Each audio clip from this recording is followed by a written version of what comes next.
Bienvenue sur Écolo au boulot, le podcast pour les salariés qui veulent accélérer la transition écologique des entreprises.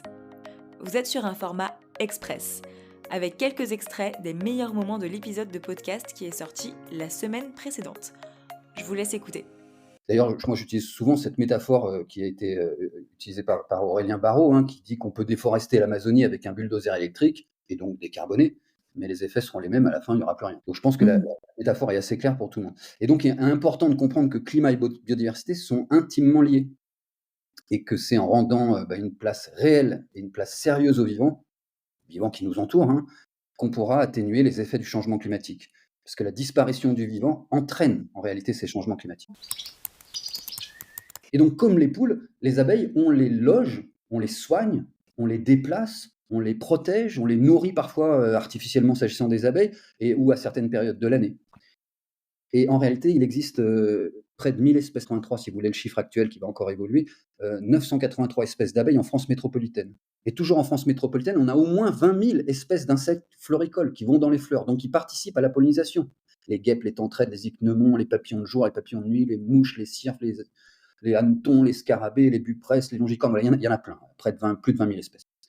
Et donc, malgré toutes ces qualités et toutes ces productions, cette seule espèce d'abeille mellifère qui est élevée, elle ne peut pas remplir les fonctionnalités de 20 000 espèces. C'est pas possible. Et tous ces insectes, notamment, ils assurent, ce que je disais tout à l'heure, la pollinisation de 9 plantes sur 10. C'est-à-dire, vous enlevez les pollinisateurs, vous gardez que l'abeille mellifère, il y a 9 plantes sur 10 pratiquement qui disparaissent. Et des 3/4 de notre alimentation.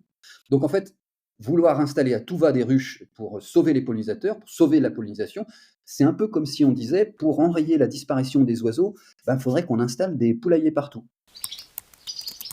Parce qu'on va jardiner devant l'entrée, aux abords du site, les espaces qui sont usités. Mais en réalité, dans n'importe quel espace, il y a des zones qui sont laissées à l'abandon, sur lesquelles il n'y a pas d'usage. Et la seule personne qui passe, elle est sur une tondeuse. Il n'y a jamais quelqu'un qui se couche pour se faire bronzer, ou qui pique-nique, ou qui fait sa sieste, ou qui joue au football pendant sa pause.